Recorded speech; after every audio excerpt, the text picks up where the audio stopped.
नमस्कार, public interest में आपका स्वागत है। मैं हूं जगविंदर पटियाल।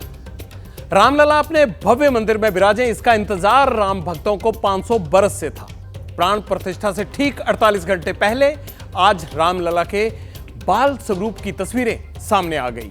मूर्ति में क्या खास है ये तो बताएंगे, साथ ही रामनगरी अयोध्या से सिखों का क्या कनेक्शन है, सनातन और अयोध्या की रक्षा के लिए सिखों ने मुगलों के कैसे छक्के छुड़ाए थे। सिग्नेचर स्टोरी में सिख गुरुओं की लाडली फौज का पराक्रम दिखाएंगे आपको। दिखानी तो बिहार के डेप्यूटी सीएम तेजस्वी यादव के भतीजे की गुंडागर्दी भी है, जिसने गया निगम के डेप्यूटी कमिश्नर को पटना में इतनी बुरी तरह से पीटा कि उनको दिल्ली के एम्स में भर्ती होना पड़ा। जिंदगी की जंग लड़ रहे इस अफसर की कॉलिंग कार्ड में बात पॉलिटिकल पावर वाले बिगड़ैल भतीजे की करेंगे। बात तो बलात्कारी राम रहीम की भी करनी है आज, जिस पर हरियाणा का सिस्टम, हरियाणा सरकार इतनी मेहरबान है कि उसे एक बार फिर 50 दिन की पैरोल दे दी। जब भी चुनाव आता है, बाबा पैरोल पर क्यों बाहर आता है, फैक्ट फाइंडिंग में ये आपको बताएंगे। आते ही उम्र के उस पड़ाव में जिन बच्चों को कोचिंग सेंटर भेजा जाता है, जो कोचिंग सेंटर देश की गली गली में खुले हुए हैं, उन कुकरमत्तों की तरह जाते हुए कोचिंग सेंटर के बच्चों को आखिरकार किसने रोका? इस धंधे की क्या दुकान फीकी पड़ने वाली है? क्योंकि 16 साल से कम उम्र के बच्चों की कोचिंग पर पाबंदी लग गई है।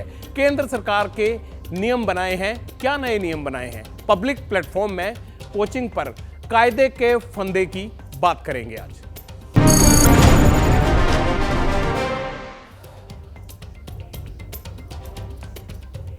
पब्लिक इंटरेस्ट की शुरुआत आज रामलला के नए दर्शनों से करनी है। आज अयोध्या से रामलला की प्रतिमा की अलौकिक तस्वीर सामने आई। 22 जनवरी को रामलला की प्राण प्रतिष्ठा है। उससे ठीक 2 दिन पहले भगवान राम की बाल रूपी मूर्त गर्भगृह में स्थापित कर दी गई है। रामलला की मूर्ति काले पत्थर से बनी हुई है। भव्य मूर्ति है जिसमें सनातन की शक्ति दिखती है। रामलला के पीछे एक बड़ा सा चक्र है, इस पर दाईं ओर ओम लिखा हुआ है। फिर गणेश जी की प्रतिमा बनी हुई है, सुदर्शन चक्र है, बाईं तरफ गदा है, शंख है और फिर हनुमान जी की प्रतिमा। यह तस्वीर मूर्ति निर्माण के दौरान की है, जो आप देख रहे हैं इस वक्त टीवी स्क्रीन पर। गर्भगृह में भगवान राम की जो मूर्त सुशोभित की गई है, उसकी आंखें फिलहाल एक कपड़े से कवर की गई हैं, यानी चेहरे का ऊपरी हिस्सा ढका हुआ है। 22 जनवरी को प्राण प्रतिष्ठा होने वाली है।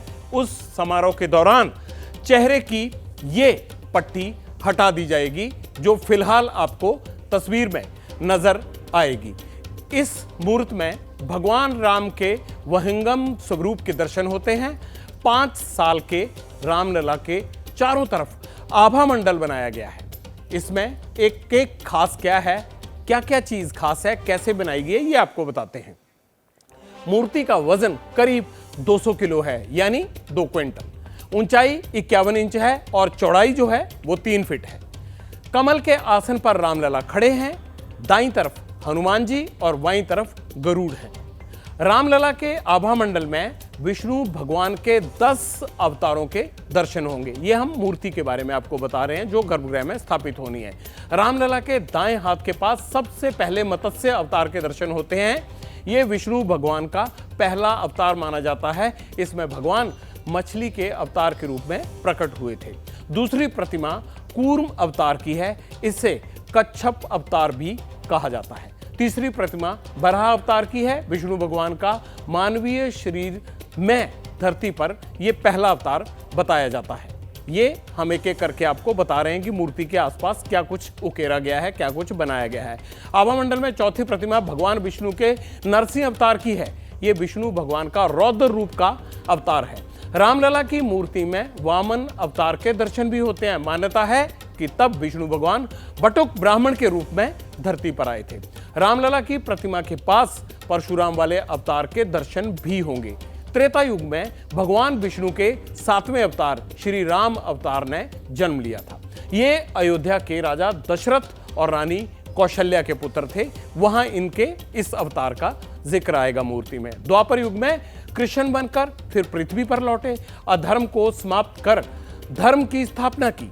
महाभारत के धर्मयुद्ध में अर्जुन के सारथी बने, उस अवतार का जिक्र आएगा। विष्णु जी के दशावतारों में एक अवतार महात्मा गौतम बुद्ध का भी है, इनका नाम सिद्धार्थ था। धर्म ग्रंथों के अनुसार विष्णु भगवान का अंतिम और 10वां अवतार कलिक अवतार होगा। इस अवतार में विष्णु जी कलयुग के अंत में प्रकट होंगे। ये तमाम मूर्ति के आसपास की चीजें हमने बताई। सनातन के विनाश की साक्षी तो अयोध्या भी रही। आक्रांताओं ने रामलला के अस्तित्व को झुठलाने की, मिटाने की लाख कोशिशें की। राम जन्मभूमि पर विवादित ढांचा खड़ा किया गया, लेकिन तब अयोध्या में अगर किसी से मुगल डर गए थे तो वो कौन थे? वो थे सिख। आज अयोध्या कांड में सिखों का अयोध्या से रिश्ता आपको समझाएंगे।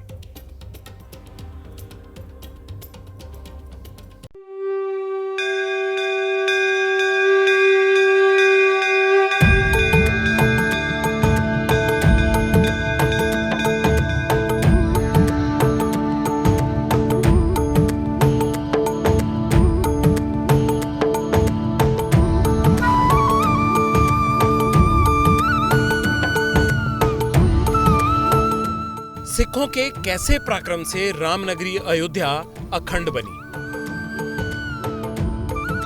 वो जगह कितनी अलौकिक है जहां आज भी सिखों के पहले गुरु श्री गुरु नानक देव जी, सिखों के 9वें गुरु श्री तेग बहादुर जी और सिखों के 10वें गुरु गुरु गोविंद सिंह जी महाराज के शक्ति के दर्शन होते हैं।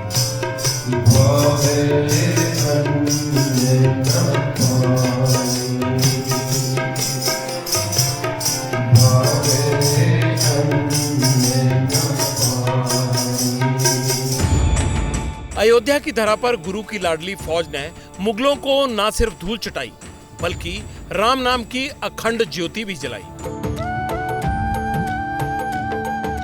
अयोध्या में राम नाम की धुन है, भक्तिमय माहौल है। अयोध्या की पावन धरा पर दशकों से सौहार्द का संदेश देता ये गुरुद्वारा ब्रह्मकुंड साहिब है। अंदर राम नाम के शब्द गूंज रहे हैं। सनातन धर्म की रक्षा के लिए खालसा पंथ की उत्पत्ति हुई और ये जो परिसर है वो राम जन्मभूमि परिसर के ठीक पीछे है गुरुद्वारा ब्रह्मकुंड।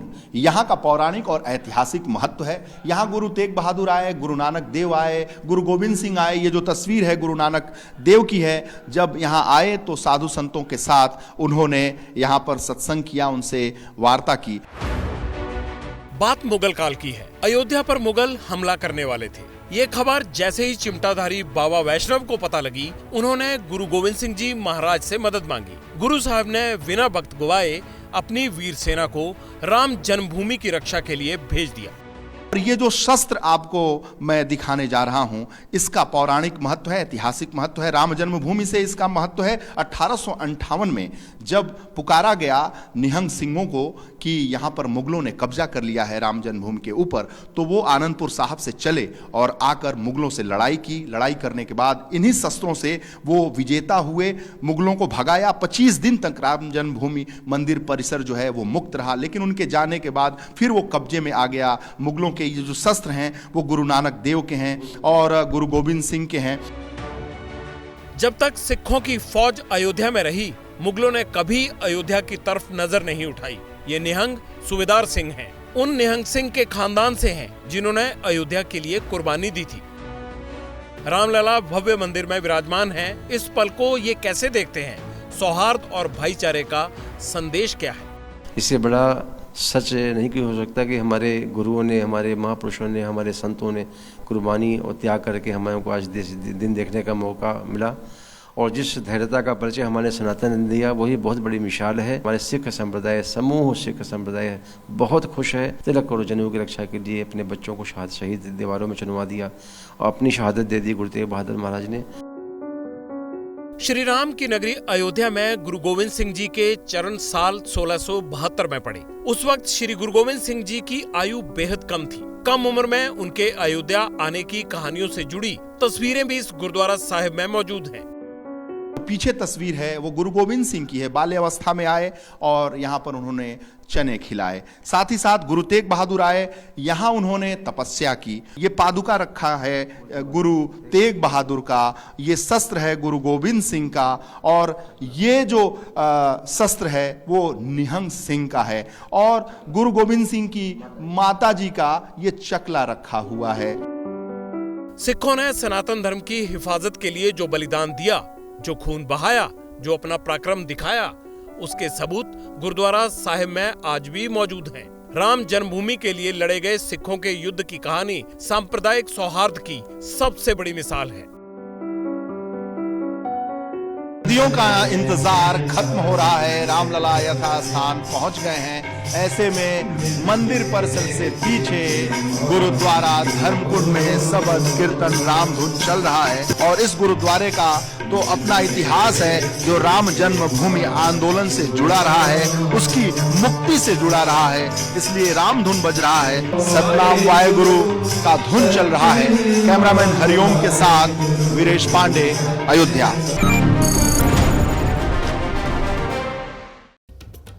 अयोध्या के लिए सौहार्द और समर्पण की जो मिसाल सिखों ने दी, उस पर देश को नाज है। आगे बढ़ते हैं। अयोध्या और प्रभु राम के नाम की गूंज 7 समंदर पार भी सुनाई दी। अमेरिका का वॉशिंगटन डीसी, जहां आज राम भक्ति की मनमोहक तस्वीरें वहां से सामने आई। टेस्ला कंपनी ने राम मंदिर के लिए special light and music show किया, जिसकी हर तस्वीर रोमांचित करती है। महंगी और आलीशान कारों के जरिए मैदान में राम लिखा गया, म्यूजिक में राम धुन बजी, रात भर लाइट और साउंड शो हुआ। ड्रोन कैमरा से ली गई तस्वीरें वाकई ही मनमोहक थी। ये अमेरिका की तस्वीरें देख रहे हैं आप। अब खबर एक अयोध्या से आ रही है, ताजा खबर, वो भी आपको बता देते हैं। रामलला सालों से जिस स्टार्ट में थे, आज वहां आम भक्तों के लिए आखिरी आरती हुई है। प्राण प्रतिष्ठा की वजह से आज शाम 7 बजे से आम श्रद्धालुओं के लिए वहां पर दर्शन बंद कर दिया गया। अब प्राण प्रतिष्ठा के बाद 23 जनवरी को सुबह से नए राम मंदिर में रामलला के दर्शन होंगे। ये देखिए, ये तस्वीरें वहीं की हैं।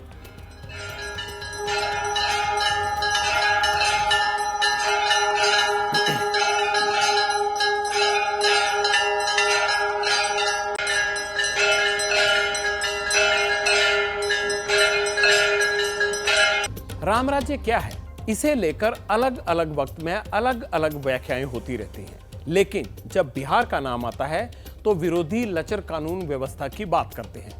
लालू यादव के शासनकाल को कई नेता जंगल राज कहते थे, और नीतीश कुमार भी यही कहते आए हैं कि जंगल राज है, भले ही अब लालू के साथ चल रहे हैं। लेकिन पटना में सरकारी अधिकारी पर जानलेवा हमला और उस हमले की वारदात के बाद एक बार फिर यही शब्द बिहार की राजनीति में फिर से गूंजने लगा है, क्योंकि हमला करने वाले लालू और तेजस्वी यादव के करीबी रिश्तेदार हैं और वारदात के बाद से ही फरार हैं।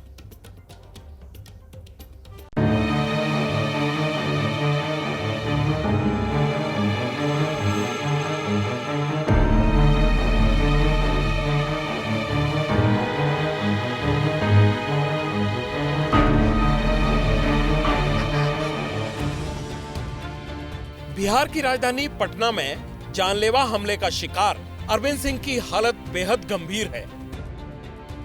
इतनी गंभीर कि पटना में डॉक्टरों ने हाथ खड़े कर दिए और नौबत दिल्ली के एम्स में भर्ती करवाने की आ गई।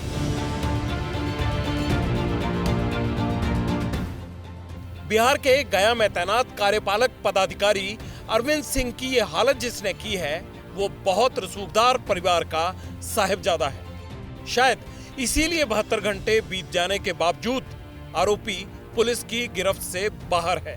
लेकिन पहले 16 जनवरी की रात बिहार की राजधानी पटना की पूरी घटना क्या है, इसे जान लीजिए। पटना के गोला रोड पर इसी मून हाइट अपार्टमेंट के पास अरविंद सिंह और उनके दोस्तों का आरोपी तनुज यादव और नयन यादव से सामना हो गया। मामला बढ़ते बढ़ते कहासुनी गाली गलौच में बदल गई और देखते ही देखते मारपीट शुरू हो गई। पहले से ही विवाद चल रहा था। इसी सड़क से सामने से जो है गुजर रहे थे, इसी सड़क से वो फॉर्च्यूनर गाड़ी जो है वो आ रही थी। तो तनुज व नयन ने गाड़ी रोकने को कहा। मनीष बिल्डर ने इसी जगह पे अपनी गाड़ी रोकी। अरविंद पर जानलेवा हमला करने के बाद आरोपी तनुज यादव अपने नाम और अपने पिता के नाम की धौंस झाड़ने लगा। भाई नयन यादव और साथी को लेकर वो मौके से फरार हो गया। मैं अंदर में बैठी हुई थी, ठीक है, मैंने कुछ आवाज़ें सुनी, मैं बाहर आई। बाहर मैंने देखा एक आदमी रोड पे गिरे पड़े थे मेरी शॉप से लगभग 50 मीटर आगे, और फिर कुछ लोग आए, उनको उठा के फिर गाड़ी में लेके गए। उतनी रात में तो ऐसा दिखाई भी नहीं दे रहा है कि कौन है, और मैं रियली मैंने पहचानती भी नहीं की। अब ये जान लीजिए कि बिहार की राजधानी में सरेआम गुंडागर्दी और जानलेवा हमले का आरोपी तनुज यादव और नयन यादव आरजेडी नेता नागेंद्र यादव के बेटे हैं और नागेंद्र यादव लालू यादव के भतीजे हैं। इसीलिए उंगली सीधे लालू परिवार और डेप्यूटी सीएम तेजस्वी यादव पर उठने लगी। चाचा डिप्टी सीएम बन गए और बिहार में दादा का बोलबाला है, तो क्या रिश्तेदारों को खुलेआम गुंडागर्दी और दबंगई की छूट मिल गई है? पूरा गुंडागर्दी है, पूरी सरकार ही अपराधी चला रही है। और अब तो लालू प्रसाद जी का परिवार सामने से पदाधिकारियों को पीटने का काम कर रहा है। ये लोगों को याद आ रहा है कि जंगल राज पहले कैसे होते थे और आज कैसे होते। बिहार में अपनी सरकार है और कटघरे में अपना परिवार है। इसीलिए मौके की नजाकत को भांपते हुए तेजस्वी यादव का बहुत सदा हुआ बयान सामने आ गया। आप एक बात समझ लीजिए कि कल ही हमारे संज्ञान में ये मामला आया और खुद ही मैंने एसएसपी को फोन करके बोला कि सख्त से सख्त कार्रवाई होनी चाहिए। जो भी दोषी है उसको सजा मिलनी चाहिए, तो उस पर कार्रवाई होनी चाहिए, चाहे हमारे परिवार का हो या कोई रिश्तेदार हो। तेजस्वी यादव ने कहा है तो बिहार की जनता भी इंतजार कर रही होगी कि इस मामले में आरोपियों के साथ क्या होगा। कार्यपालक अधिकारी अरविंद सिंह पर हमले के मामले में पुलिस ने क्रॉस केस दर्ज किया है। अरविंद सिंह की शिकायत पर तेजस्वी के भतीजों के खिलाफ और भतीजों की शिकायत पर अरविंद सिंह और उसके सहयोगियों के खिलाफ। घायल अरविंद सिंह की तरफ से दर्ज एफआईआर में तनुज और नयन यादव नामजद किए गए हैं। 15 से 20 अज्ञात लोगों का भी जिक्र किया गया है। अब तक सिर्फ एक आरोपी की गिरफ्तारी हुई है, जिसका नाम क्या है? नाम है रंजन यादव। वो मुख्य आरोपी तनुज और नयन यादव के पिता नागेंद्र यादव का भतीजा है, आगे रिश्तेदार है। लालू प्रसाद यादव के भी भतीजे का आगे। रंजन यादव के भी शिकायत पर एक क्रॉस केस दर्ज कर दिया गया। किसके खिलाफ किया गया है? वो किया गया है अरविंद सिंह, यानी जिन अधिकारी को चोट लगी है उनके खिलाफ दर्ज किया गया है, और एक मनीष नाम के शख्स के खिलाफ, क्योंकि आरोप यह लगाया गया कि जान से मारने की नियत से 16 जनवरी को रात फायरिंग की गई थी और फायरिंग में रंजन यादव बाल बाल बचा था। रंजन यादव कौन है? जो डेप्यूटी सीएम तेजस्वी का रिश्तेदार है। उसने गाड़ी पर हमला कर दिया और छीन छान किया और मार दिया। उसके बाद मार कर सब आँख को फोड़ दिया। स्पाइकर था, वो पी लिया था और गाड़ी रोक लिया और चाबी मांग रहा था गाड़ी का। रॉड से सब कुछ दिया था। पुलिस को जैसे ही जानकारी मिली, पुलिस तत्काल एक्शन में आई है और एफआईआर दर्ज होने के 2 घंटे के अंदर में पुलिस ने अपराधी को गिरफ्तार किया है। आगे पुलिस का अनुसंधान किया जा रहा है, जांच की जा रही है, एफआईआर दर्ज हो गई है।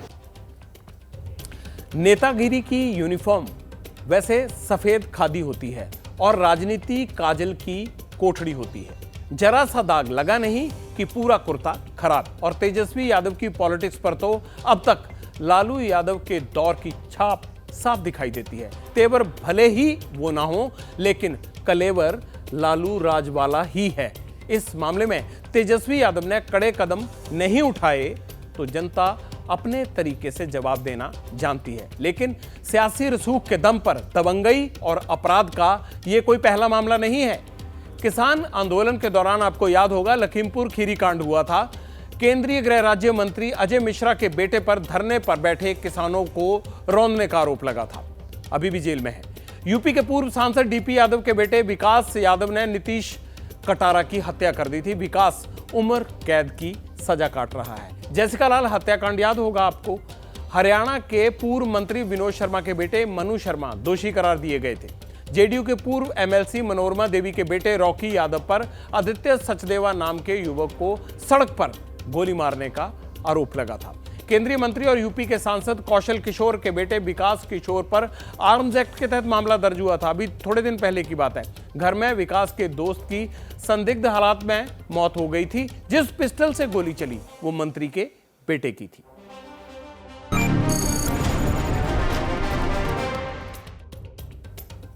राजनीतिक रसूख के दम पर दबंगई करने वालों की बड़ी लंबी लिस्ट है।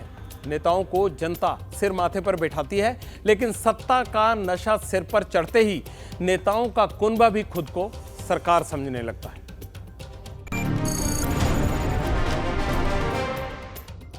वैसे कायदा कानून क्या है, इसे कैसे अपने फेवर के लिए इस्तेमाल किया जाता है, यह राम रहीम से अच्छा और कोई नहीं जान सकता। शायद ही कोई और जानता होगा ये कि कैसे इतने बड़े बड़े अपराध करके पैरोल ली जाती है। रेप और हत्या का दोषी है राम रहीम, इसीलिए तो जेल में है। कानून के नाम पर बाहर कैसे निकला जाए, कैसे 40-50 दिन की पैरोल ली जाए, ये सारे हथकंडे उसे पता है। लेकिन सवाल हरियाणा सरकार से है, जो बार बार राम रहीम पर मेहरबान होती है। लेकिन इससे भी बड़ी बात पैरोल की टाइमिंग भी है। इस बार तो 50 दिन की पैरोल मिल गई।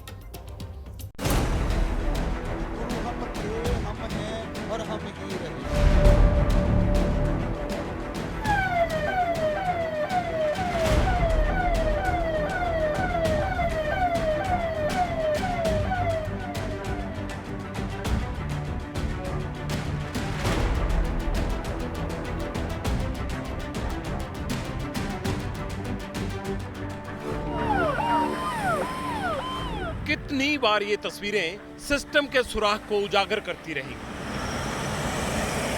आखिर कितनी बार कायदे कानून के नाम पर एक बलात्कारी, 2-2 हत्याओं का दोषी 20-20 साल की सजा पाने और उम्र कैद काटने वाला जेल की सलाखों से बाहर आता रहेगा। हमारे देश में एक उत्सव मनाया जा रहा है राम मंदिर के उद्घाटन के नाम पर, और ऐसे वक्त में एक रावण को रिहा किया जा रहा है, जो कि सरकार के लिए, प्रशासन के लिए कहीं ना कहीं मेरा ये मानना है कि बहुत ही दुर्भाग्यपूर्ण है। क्या ये महज इत्तेफाक है या कुछ और? 20 दिन, 3 दिन, 40 दिन और अब गुरमीत राम रहीम 50 दिन की पैरोल पर बाहर आया है। कौन भेजता है? कौन तय करता है कि एक सजा याफ्ता अच्छे व्यवहार के नाम पर इस तरह 2-2 महीने तक बाहर रहे? है जवाब किसी के पास?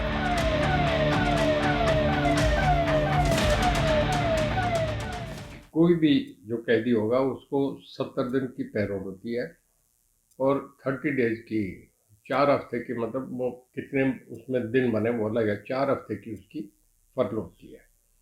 फरलो एक ही बार मिलती है, पैरोल 2 बार में ले सकता है, ये उसकी मर्जी पे है। मतलब वो एक नहीं, हम पे तो 23-24 हज़ार कैदी हैं, सभी के लिए as per rule, as per jail manual यही है। यही तो अदालत ने पूछा था। तारीख याद होगी, 14 दिसंबर 2023। पंजाब हरियाणा हाई कोर्ट का हरियाणा सरकार से सीधा सवाल था, जिस तरह राम रहीम को बार बार पैरोल मिलती है, क्या इस तरह दूसरे कैदियों को भी मिलती है? आम कैदियों को कितनी बार पैरोल मिली, स्टेटस रिपोर्ट तक मांगी गई, क्योंकि ये दिखने लगा कि कहीं ना कहीं पैरोल और फरलो के नाम पर राम रहीम को आउट ऑफ टर्न बाहर भेजा जा रहा है। 2017 से 8 बार बाहर आ चुका है।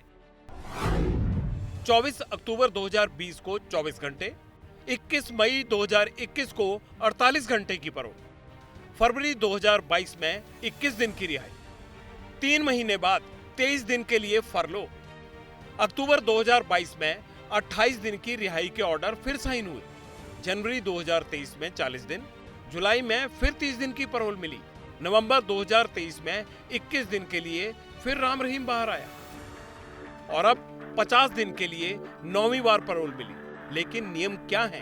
क्या इतनी पैरोल मिल सकती है?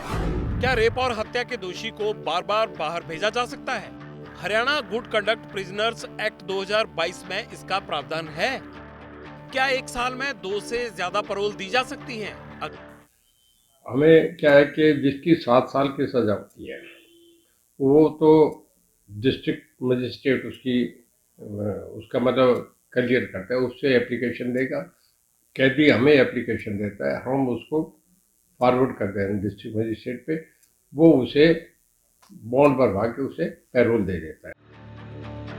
ये सही है कि सुप्रीम कोर्ट ने राम रहीम की पैरोल को लेकर दायर याचिका को खारिज कर दिया था, लेकिन इसका मतलब ये नहीं कि ऑर्डर को आधार बनाकर राम रहीम को पैरोल पर पैरोल दी जाए। नियम कहता है कि 2 पैरोल दिए जाने के बीच कम से कम 6 महीने कैदी को जेल में रहना होता है। तो फिर नवंबर के बाद अब जनवरी में पैरोल क्यों दी गई? क्यों प्रशासन राम रहीम पर इतना मेहरबान है? प्रशासन वही करता है जो सरकार चाहती है। सवाल राम रहीम के जेल से बाहर आने की टाइमिंग को लेकर है। क्या चुनाव और राम रहीम की पैरोल का कोई कनेक्शन है क्या?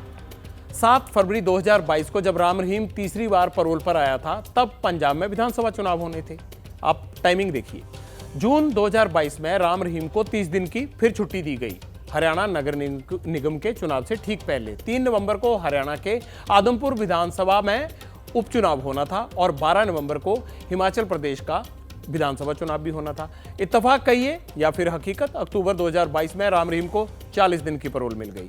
राजस्थान में 25 नवंबर 2023 को विधानसभा चुनाव के लिए वोटिंग होनी थी। 22 नवंबर को राम रहीम को 21 दिन की पैरोल मिल गई। अब लोकसभा चुनाव होने वाले हैं। अप्रैल मई में वोटिंग होगी। इससे पहले राम रहीम को 50 दिन की पैरोल मिल गई।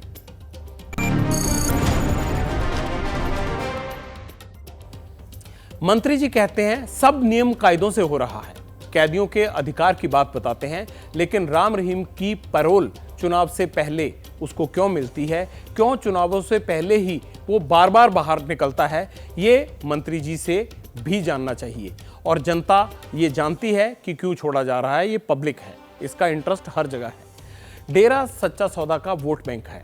अब हम भी बता देते हैं, राम रहीम के फॉलोअर्स उनके कहने पर वोट डालते हैं और ये बात मंत्रियों को अच्छी तरह पता है। इसीलिए डेरा जाकर हाजिरी भी लगानी पड़ जाए तो उससे भी कोई गुरेज नहीं करता।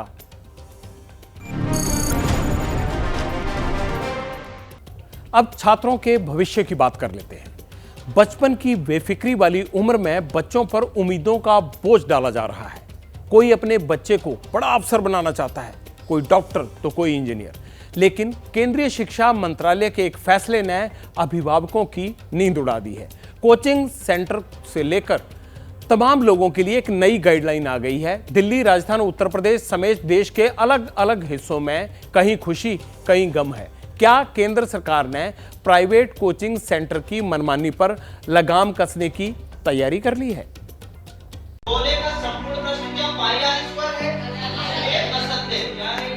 इसमें क्या क्या चीज बनती है? गांधी है, बहुत बड़े क्या तो यहाँ पर बनेगी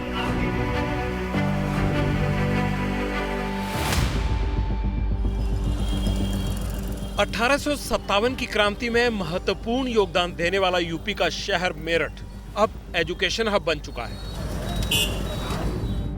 मेरठ के नितिन शुक्ला से मिलिए। नितिन पब्लिकेशन कंपनी में काम करते हैं। 2 बेटे हैं। वेदांत 10वीं क्लास में पढ़ता है और दूसरा अथर्व अभी 6ठी क्लास में है।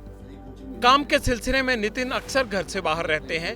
बच्चों की पढ़ाई लिखाई की पूरी जिम्मेदारी पत्नी पूजा शुक्ला पर है।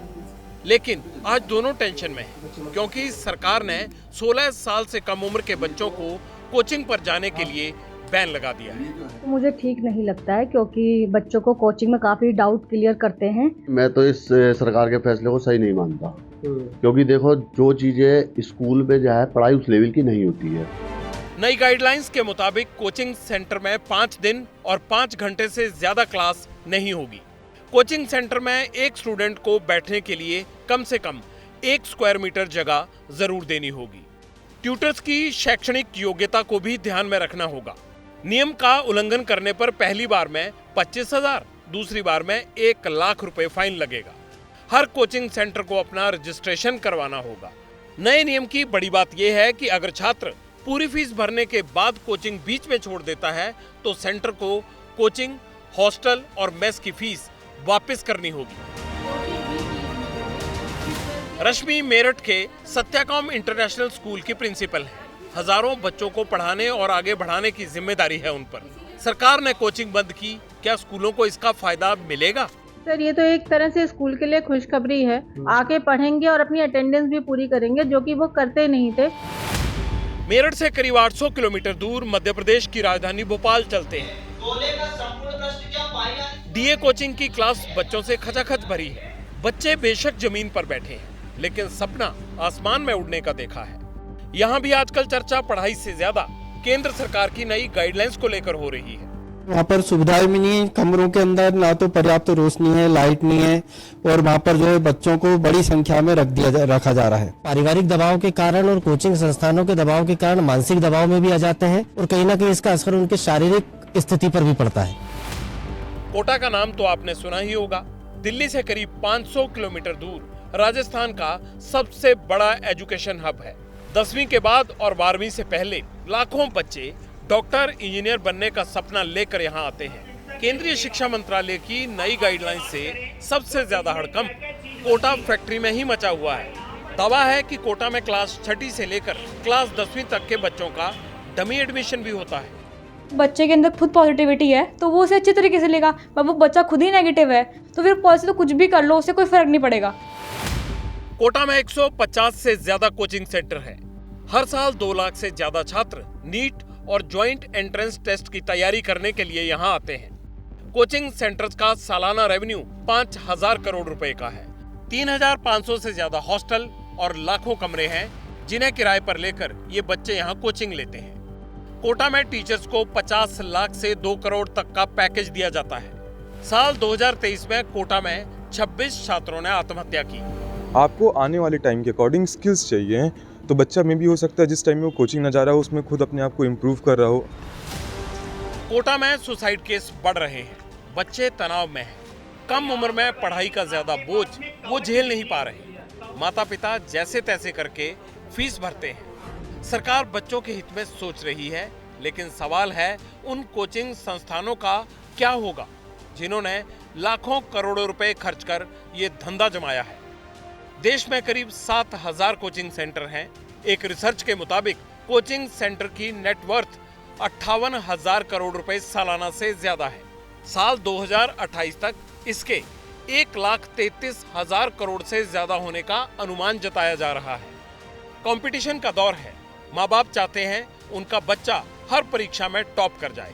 बच्चों को पढ़ाने के लिए अभिभावक जमीन तक बेच देते हैं, बैंक से कर्ज तक उठाते हैं, लेकिन नाजुक कंधों पर सपनों का बोझ लादकर बच्चों को कोटा भेजा जाता है। पेरेंट्स के सपनों को कोचिंग सेंटर कैश कर रहे हैं।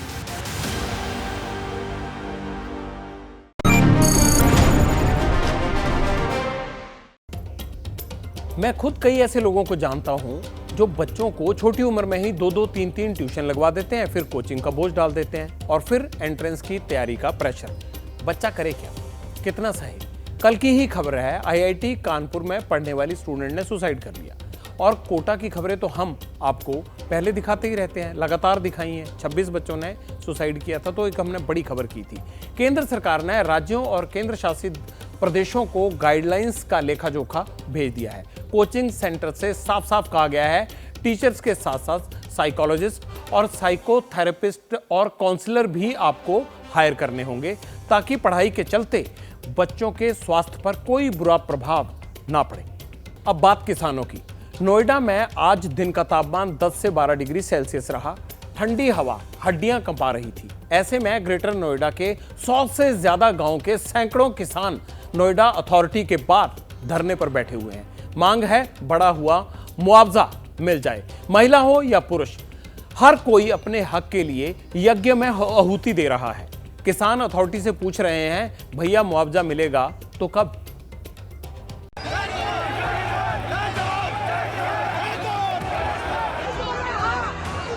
यूपी के नोएडा में अथॉरिटी के बाहर 40 दिनों से किसानों का जमावड़ा है। महिलाएं हो या पुरुष, घर का कामकाज छोड़कर मुआवजे के लिए डटे पड़े हैं।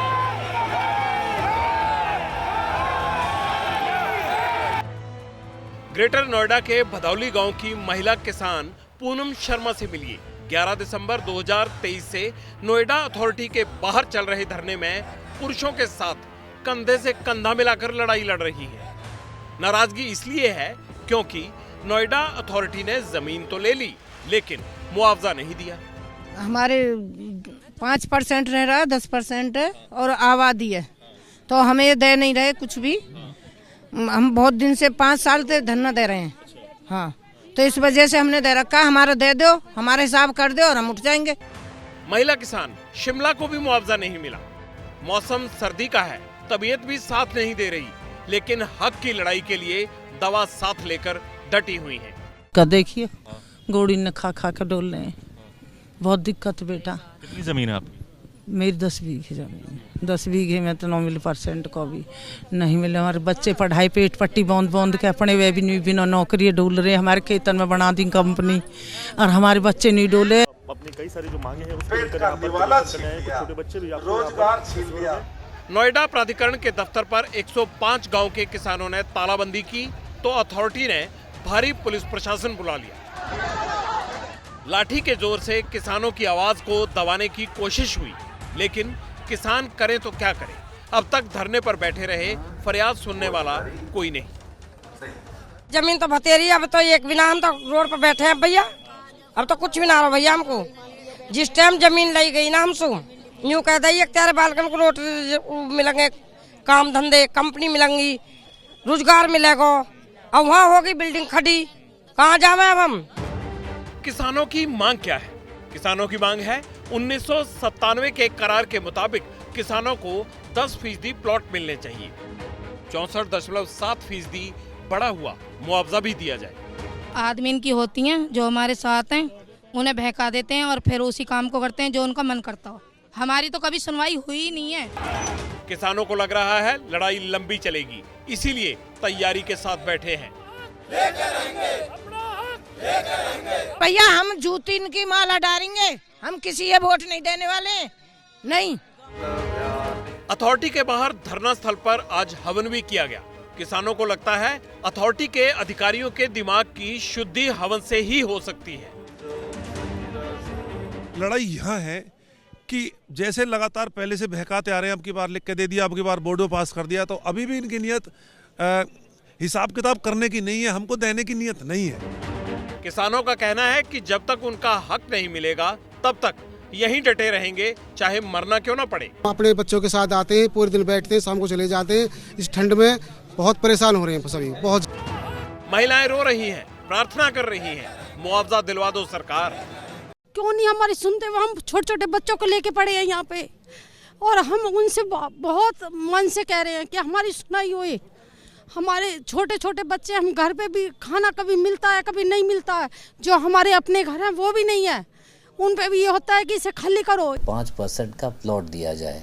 5% का प्लॉट देने के लिए हम लोगों ने सेक्टर 146 को चिन्हित किया है और वहाँ पर हम लोगों की प्लानिंग की टीम नक्शा बनाने, मैप बनाने का काम कर रही है और उस पे हम 300 से अधिक किसानों को 5% के प्लॉट देने वाले हैं। इसके अलावा किसानों की मांग है कि 450 मीटर के लिए आबादी क्षेत्र जो पहले से निश्चित है उसको 1000 मीटर किया जाए, तो वो हमारी आबादी विनियमावली का पार्ट है, उसको संशोधित करने के लिए या उसके संबंध में प्रस्ताव हम लोगों ने शासन को भेज रखा है। और एक और इनका प्रस्ताव था जो 5% आबादी प्लॉट के बजाय उससे 10% करने के लिए, तो वो भी शासन के स्तर का, तो हम लोगों ने उसको भी शासन को रेफर किया है। अधिकारियों की अपनी दलीलें हैं। जनवरी की सितम भरी सर्दी में धरने पर बैठे किसानों को नियम गिनवाए जा रहे हैं। सवाल है धरना खत्म होगा या नहीं? किसान कब अपने घर को वापस लौटेंगे? बढ़ा हुआ मुआवजा मिलेगा या नहीं?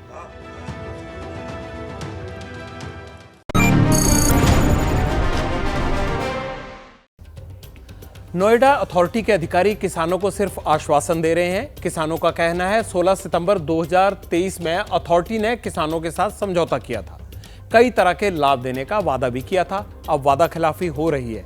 पब्लिक इंटरेस्ट में हम यूपी सरकार और नोएडा प्राधिकरण के अधिकारियों से यही अपील करते हैं, किसानों को उनका जो भी बनता हक है वो मिलना चाहिए। अक्टूबर 2022 में गुजरात के मोरबी में एक ब्रिज टूट गया था और नदी में डूबने से 135 लोगों की जान चली गई थी, लेकिन उस हादसे से शायद किसी ने कोई सबक नहीं लिया। लापरवाही कितना बड़ा हादसा साबित हो सकती है। गुजरात के बड़ोदरा में नाव हादसा इसी कारण से हुआ और उसमें 16 लोगों की मौत हो गई। इस बात का सबूत यही है कि लापरवाही किसने की और किस लापरवाही से पब्लिक में जो इंटरेस्ट है उसको जानना आपके लिए बहुत जरूरी है। ऐसी लापरवाही बंद होनी चाहिए तुरंत।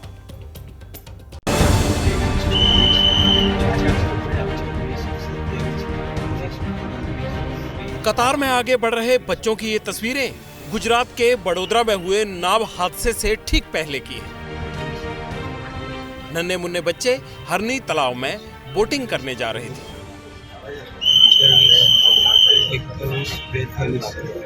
लेकिन अध्यापकों की लापरवाही और नाव चलाने वाले के लालच ने नाव पर सवार 14 मासूम बच्चों और 2 अध्यापकों की जिंदगी छीन ली। गुरुवार को बड़ोदरा के 23 स्कूली बच्चे हरनी तालाब घूमने गए थे। बच्चे तो खैर बच्चे ठहरे, तालाब में नाव देखी तो टीचरों से बोटिंग की जिद कर बैठे। टीचर भी बच्चों को मना नहीं कर पाए और उनकी जिद को मानकर हादसे को न्योता दे दिया। बोटिंग के लिए अध्यापकों ने जो नाव बुक की उस पर सिर्फ 16 लोगों के सवार होने की जगह थी, लेकिन नाविक ने बैठा लिए 31 लोग। नाव पर 23 बच्चे, 4 टीचर के अलावा नाविक समेत 4 और लोग सवार थे, लेकिन लाइफ जैकेट सिर्फ 10 थी। जब बोट वापस आ रही थी तो बच्चे सेल्फी लेने लगे। बच्चों की चहलकदमी से बोट डगमगाई तो चीख पुकार मच गया और एक तरफ वजन ज्यादा हो गया, बोट अचानक झील के अंदर ही पलट गई। पानी में डूबने से 16 लोगों की मौत हो गई। सिर्फ 10 लोगों को बचाया जा सका। अब भी 5 लोग लापता हैं, जिनकी तलाश में गोताखोर लगे हुए हैं।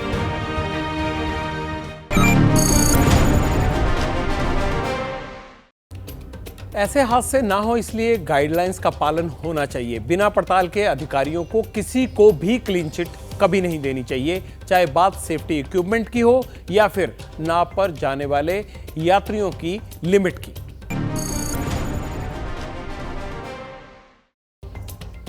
अब पब्लिक इंटरेस्ट में वक्त आपके कमेंट्स का है। देखते हैं आपने हमारी कल की खबरों पर क्या लिखा है। शो पर शंकर क्या लिखते हैं, सरकारी कर्मचारियों को तमीज सिखाई जानी चाहिए, ये बात पीएम मंत्री के स्तर से होनी चाहिए। बाकी चाहे कितनी ही वंदे भारत बुलेट ट्रेन चला लो, कोई फायदा नहीं। ये जो टीटी ने पिटाई की थी उस मसले पर इन्होंने लिखा है। प्रिया लिखती हैं गरीब के साथ कुछ भी हो सकता है, ये भी इन्होंने उसी खबर पे लिखा जो टीटी पिटाई कर रहे थे और उनको सस्पेंड किया गया था। सूर्य प्रकाश क्या लिखते हैं, पुलिस जवाब दे उसके पास मोबाइल फोन कहाँ से आया। यानी जो राजस्थान की जेल से धमकी दी गई थी सीएम के नाम पर, यह उस खबर पर कमेंट आया है। लोग सजग हैं इसलिए जानना चाहते हैं। खैर मेरे जाने का वक्त हो गया। पब्लिक इंटरेस्ट में आज के लिए बस इतना ही। अब सोमवार को होगी आपसे मुलाकात। आगे विवेक श्रीवास्तव के साथ जरूर देखिएगा। देश में राम लहर के बीच भगवान राम की ससुराल यानी जनकपुर में कैसा है माहौल। शुभ रात्रि।